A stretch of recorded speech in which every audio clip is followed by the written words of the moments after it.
Capaian vaksin booster di Kabupaten Kendal masih rendah, walaupun puskesmas setempat telah memberikan layanan vaksin setiap harinya hingga diberikan iming-iming sembako gratis. Seorang pencuri sepeda motor di Kabupaten Brebes, Jawa Tengah babak belur di masa oleh warga setelah mencuri sepeda motor milik karyawati. Menyambut pesta pemilu, terobosan untuk memasukkan sosialisasi pemilu ke naskah khotbah keagamaan menjadi opsi guna menyasar segmen pemilik agama. Selamat malam pemirsa, bersama saya Amanda Soraya, inilah Jateng hari ini. Seorang pencuri sepeda motor di Kabupaten Brebes, Jawa Tengah babak belur di masa oleh warga saat terpergok warga di tengah jalan usai mencuri sepeda motor milik seorang karyawati toko mebel. Inilah video warga saat aksi massa yang menghajar seorang pelaku pencurian sepeda motor yang terjadi di Desa Pangabean, Kecamatan Losari, Kabupaten Brebes, Jawa Tengah. Pelaku terpergok warga di tengah jalan usai mencuri sepeda motor milik korbannya bernama Nur Aminah, seorang karyawati di salah satu toko mebel di Kabupaten Brebes. Kejadian tersebut berawal saat korban memarkirkan sepeda motor dengan kunci masih terpasang di atas sepeda motor di tempatnya bekerja. Namun tidak lama kemudian sepeda motor milik korban tersebut hilang hingga terjadi aksi pengejaran dan penghadangan oleh warga. Pelaku pencurian diketahui bernama Cakrudin, warga Desa Pangaradan, Kecamatan Tanjung, Kabupaten Brebes, yang kemudian dievakuasi oleh unit Reskrim Polres Losari ke sel tahanan Mapolres Brebes. Pelaku mengaku dirinya mengincar sepeda motor yang kuncinya masih menempel di motor, sehingga sangat mudah saat dibawa kabur. Dirinya yang merupakan residivis dengan kasus yang sama mengaku hanya dapat bagian 1 juta rupiah dari hasil penjualan sepeda motor curian oleh rekannya yang menjual ke penadah. Kontaknya nggak tahu. Yang pertama sih? Sama. Oh ya gitu ya. Berarti nyasarnya kayak gitu ya. Terus kalau dapat dijual kemana? Nggak tahu, yang baru jualannya kan ada. Oh, setiap kali mencuri dapat berapa? Juga satu. Kebagiannya berapa? 1.300.000. 1.300.000. Uangnya untuk apa biasanya? Buat makan. Buat makan. Dijual kemana motornya biasanya? Nggak tahu. Cuma beres. Iya.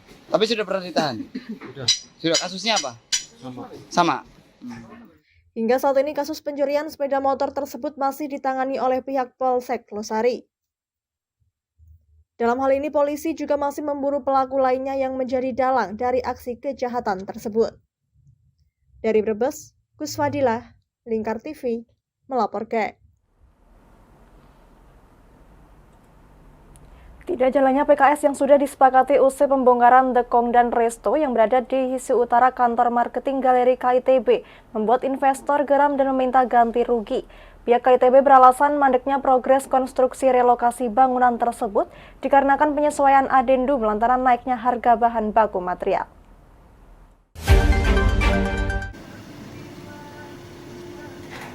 Sebelumnya pihak investor mengeluhkan lambannya pekerjaan rekonstruksi bangunan The Kong dan Resto yang saat ini berada di kafling yang berdekatan dengan pabrik kaca Kasisi Glass. Lantaran kegiatan pembangunan sudah tidak ada lagi alias mandek.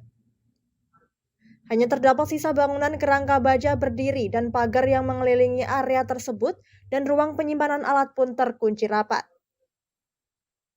Menanggapi hal tersebut, pengelola kawasan industri terpadu Batang melalui Corporate Secretary Burhan Murtaki langsung menanggapi adanya keluhan dari investor terkait berhentinya progres rekonstruksi Kong dan Resto tersebut. Pihak KITB berkomitmen akan menyelesaikan sesuai dengan perjanjian kesepakatan yang tertera dalam adendum penandatanganan kontrak kerjasama pada 21 Juli 2021 lalu. Namun demikian pekerjaan masih terhenti dikarenakan ada perubahan harga material yang terjadi kenaikan.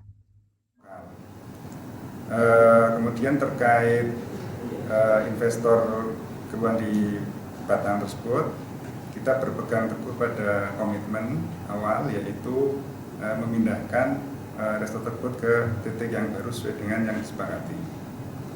Terus yang berikutnya, pembangunan ini terlambat karena adanya adendum penyesuaian harga akibat adanya kenaikan harga material yang signifikan. Ini juga force majeure, namun kami tetap berkomitmen untuk menyelesaikan pekerjaan tersebut. Sementara itu terkait permintaan investor supaya pihak KITB memberikan ganti rugi atau mengembalikan uang modal akan dibicarakan lebih lanjut dengan bertemu langsung kedua belah pihak untuk mencari solusi bersama. Dari Batang, Ahmad Revaldi Krisna, Lingkar TV, melaporkan.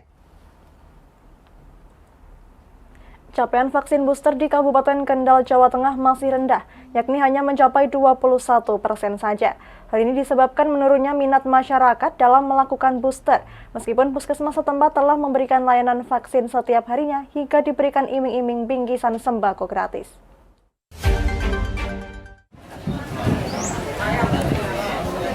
Capaian vaksin booster di Kabupaten Kendal masih tergolong rendah. Pasalnya, hingga kini minat masyarakat untuk melakukan booster semakin menurun setiap harinya. Besaran capaian vaksin berbeda di setiap kecamatan yang ada di Kabupaten Kendal, seperti di Kecamatan Rawasari. Saat ini capaian vaksin booster sudah mencapai 50%. Bahkan untuk menarik masyarakat ikut suntik vaksin, pihak Dinas Kesehatan maupun Puskesmas menggandeng pihak ketiga agar animo masyarakat untuk datang vaksin lebih banyak. Kepala Puskesmas Rawasari 1, Andi Setiawan mengatakan, capaian vaksin booster di Rawasari sudah mencapai 50%. Bahkan sekarang masyarakat sudah banyak yang sadar akan pentingnya vaksin ketiga atau vaksin booster. Setiap harinya, Puskesmas Rawasari selalu membuka layanan vaksin booster, bahkan juga selalu mengadakan keliling di kelurahan maupun di tempat keramaian. Tidak ada kendala. Ya, semua itu. Insya Allah tidak ada kendala sih selama ini. Alhamdulillah. Capaiannya sudah berapa persen, Dok? Sekitar 50%. 50%. Siap. Untuk Kecamatan Rawasari ya? Ya. Rawasari.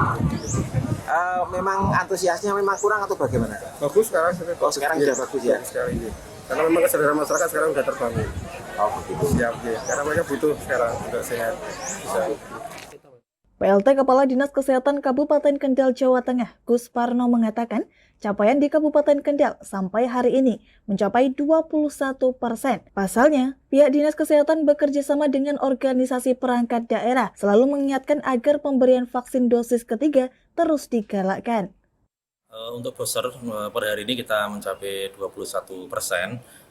Tapi kita tetap sudah berkecepatan. Jadi kemarin kita sudah koordinasi dengan Bupati dan Wakil Bupati, semua OPD baik di Forkom Picam untuk bisa membantu menggerakkan ke desa, kepala desa, lurah maupun untuk agama, untuk masyarakat, tokoh pemuda, tokoh apapun kita menggerakkan untuk percepatan untuk booster ini.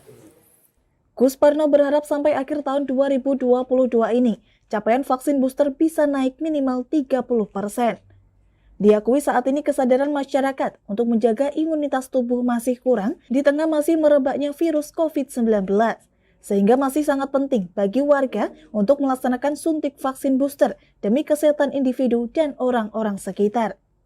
Dari Kendal, Muhammad Arya, Lingkar TV, melaporkan. Jangan kemana-mana pemirsa, kami akan kembali usai jeda pariwara. Tetap bersama kami.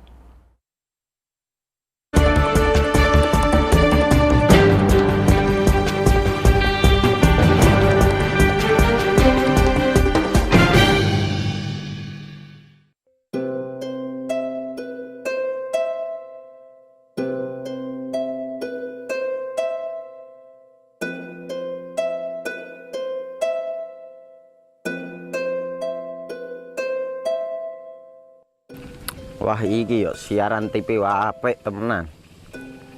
Filme cocok karo suasanane. Elah. Boleh bro ngene iki awan-awan kok. Iki lho nonton TV, Kang. Wah, kenal nedan kowe wong genang delok HP kok delok TV piye? Wah, kurang update kowe iki, Kang. Lho, maksudnya piye kok ngarane aku update iku? Iki lho deloken, aku nonton TV tenan. Apa kira nonton HP? Wong delok HP ngono kenal nedan apa iki. Iki lho delok siarane. Lho, kok iso ya? Yo TV apa? Jenenge Lingkar TV, Kang. Saiki erane TV kok ngene iki. Kok Lingkar TV nek dia awak dhewe panggone iso nonton TV lewat HP. Kok ngene iki. Ana film-film ngene iku ya. Iya, filme apik-apik kaya ngene iki. Nah, awak dhewe nek sawah leren mbut gawe iso leren ndelok film-film ngene iki. Padha iso ngene iku. Iso, ora ketinggalan karo cah-cah kae. Duh. HP ku kok ora iso tak nggo ngono piye carane iki? Iki lho Rip, tak doi carane. Piye? Kowe buka Play Store. Play Store, Mas. Yo iku pokoke. Play Store apa? Ketik Lingkar TV. Engko lek wis ngono, klik install. Nah, engko wis ana metu menune Lingkar TV karek ndelok siaran apa ae. Film-filme apik-apik. Berarti film channel Lingkar TV metu nang kene kabeh ra? Iso. Filme wah cocok karo suasana cara didelok ya. Oh, wis iki iso iki. Iya metu kabeh ngene TV-TV wah. Iya. Kondiange ya. Mangkane Lingkar TV filme apik-apik kabeh. Iya, aku ngene kok. Lagi reti iki aku malah. Sekolo, Iya. ana bocah-bocah ajak delok. Heeh, ben seru nang kene ya, Pak. Wabek. Rene lo. Tak deloki apik-apik ana film Josh iki.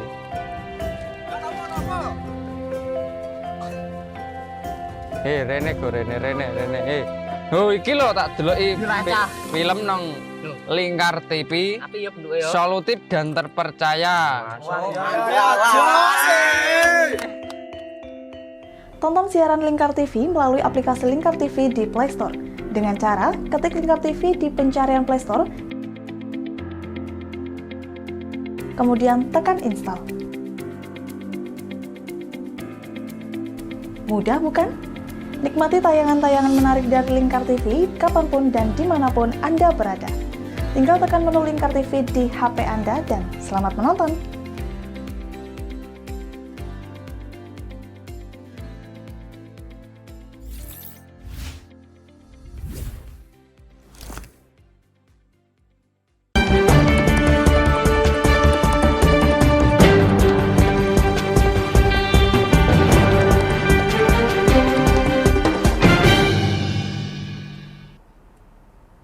Masih bersama Jateng hari ini pemirsa, menyantuni anak yatim piatu di bulan Muharram bukan sekedar tradisi, namun sudah dianjurkan dalam perintah agama Islam untuk senantiasa menyantuni anak yatim piatu. Sebanyak 400 anak yatim piatu di Kabupaten Kendal menerima santunan dari para donatur di Pondok Pesantren Al-Muqarrabin Kendal.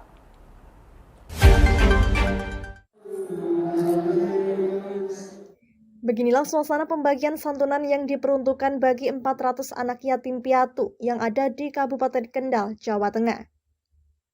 Secara berurutan anak-anak mendekati para donatur yang sudah berjajar untuk menerima uang santunan tersebut. Bupati Kendal Dikoem Ganinduto beserta istri Caca Frederika juga turut hadir dalam acara santunan tersebut beserta para donatur yang membagikan sendiri uang santunan satu persatu kepada anak-anak yatim piatu. Selain memberikan santunan berupa uang tunai, 400 anak yatim tersebut juga menerima bingkisan yang dibagikan secara merata. Pengasuh Pondok Pesantren Al-Muqarrabin Kendal Habib Muhammad Firdaus Al-Munawar mengatakan, pemberian santunan kepada anak-anak yatim piatu pada bulan Muharram sudah menjadi tradisi setiap tahunnya. Pihaknya mengucapkan terima kasih kepada semua donatur yang telah dengan ikhlas berbagi. Selain itu, pihaknya juga berharap santunan ini dapat membawa manfaat bagi anak-anak yatim piatu dan membawa keberkahan di bulan Muharram ini. Dan santunan anak yatim piatu Al-Muqarrabin saat ini ada 400 orang. Yang sebelumnya juga pernah 400 lebih ya. Masa Covid kemarin sempat libur 1 tahun, kemudian tahun yang kedua masa Covid itu kami kita batasi sekitar 200 orang. Ini tradisi lama ya Pak? Sejak mungkin sudah zaman Habib Masyur yang sudah ada di rumah Kang Johar, kemudian karena tempatnya tidak cukup sekarang kita pindah ke pondok pesantren. Harapan kami semoga tahun depan tetap bisa bermanfaat ya. Mungkin kalau tambah sih rencana kami ya, karena subhanallah kita lihat manfaat yang luar biasa dan antusias daripada donatur untuk ikut ambil bagian daripada santunan kepada anak yatim piatu. Sementara itu, Bupati Kendal Dikoem Ganinduto mengungkapkan, Kegiatan santunan tersebut bukan hanya tradisi saja, namun memang telah dianjurkan dalam ajaran agama Islam. Tradisi, tapi ini juga dianjurkan oleh agama bahwa di bulan Muharram, khususnya sebelum Muharram ini kita berbagi kesenangan, kita berbagi rezeki kepada anak yatim piatu. Dan alhamdulillah tradisi ini di Kabupaten Kendal sudah sangat kental sekali, dan alhamdulillah saya menghadiri banyak undangan yang insya Allah juga akan saya hadiri. Pada prinsipnya ini adalah semangat gotong royong, semangat bagaimana kita bisa memberikan sedikit dari harta kita, dan mudah-mudahan kita doakan anak-anak yatim piatu yang ada di Kabupaten Kendal dengan adanya kegiatan seperti ini diberikan keberkahan, dan mudah-mudahan ke depan apa yang menjadi cita-citanya insya Allah dikabulkan oleh Allah Subhanahu wa Ta'ala. Tradisi ini merupakan semangat gotong royong untuk berbagi dengan harapan anak-anak menjadi senang, sehingga semakin semangat untuk belajar atau menuntut ilmu, sehingga kelak menjadi anak-anak yang sukses di masa depan. Dari Kendal, Muhammad Arya, Lingkar TV, melaporkan. Dalam rangka menyambut Pesta Pemilu tahun 2024 mendatang, KPU Pati mempersiapkan sosialisasi ke semua segmentasi, pemilih pemula dan juga pemilih agama menjadi beberapa segmentasi yang akan dipersiapkan KPU Pati dalam sosialisasi pemilu mendatang. Dengan segmentasi tersebut, sosialisasi ke sekolah maupun teks khotbah keagamaan menjadi opsi sosialisasi. Dalam rangka menyambut Pesta Pemilu tahun 2024 mendatang, KPU Pati sudah bersiap diri dan mempersiapkan beberapa aspek. Salah satu yang dipersiapkan adalah sosialisasi pemilu tahun 2024 mendatang. Ketua KPU Pati Imbang Setiawan mengungkapkan bahwa pihaknya akan mempersiapkan sosialisasi ke semua segmentasi. Di antara segmentasi tersebut adalah pemilih pemula, pemilih disabilitas, pemilih agama maupun pemilih perempuan. Meski masih dirumuskan, namun pihaknya mengaku memiliki terobosan sosialisasi dengan masuk ke sekolah-sekolah guna menyasar pemilih pemula. Selain itu, terobosan untuk memasukkan sosialisasi pemilu ke naskah khotbah keagamaan juga menjadi opsi guna menyasar segmen pemilih agama. Kalau pandemi kemarin kan tentu kita menggunakan metodenya adalah metode yang lebih banyak menggunakan media sosial. Misalkan kayak Zoom, terus kemudian informasi. Nah tentunya ketika ini sudah mulai mereda, kita mencoba nanti akan misalkan turun ke sekolah-sekolah langsung dan lain sebagainya, atau kemudian misalkan menjadi pembina upacara di level upacara di tingkat SMA atau di tingkat SMP, kita menjadi pembina upacara, atau terus kemudian misalkan dengan pemilih agama kita melalui naskah khotbah Jumat yang kita kerjasamakan dengan kelembagaan, sehingga nanti kan informasi sekecil apapun itu bisa sampai ke masyarakat. Nah bentuknya memang sangat beragam. Disinggung perihal kendala, Imbang mengaku kendala yang berarti justru pada saat pilkada serentak pada tahun 2020 yang lalu, di mana pandemi COVID-19 membuat sosialisasi beralih ke daring atau lebih banyak ke media sosial. Dengan persiapan sosialisasi ini, Imbang berharap pada Pesta Pemilu tahun 2024 mendatang menjadi pemilu yang gembira sehingga bisa menghasilkan pemimpin yang baik dan hasil yang baik. Dari Pati, Fajar Mukti, Lingkar TV, melaporkan. Berita tadi sekaligus mengakhiri kebersamaan kita kali ini. Terus saksikan Jateng hari ini hanya di Lingkar TV. Akhirnya saya Amanda Soraya, mewakili seluruh kerabat kerja yang bertugas, pamit dari hadapan Anda. Terima kasih dan sampai jumpa.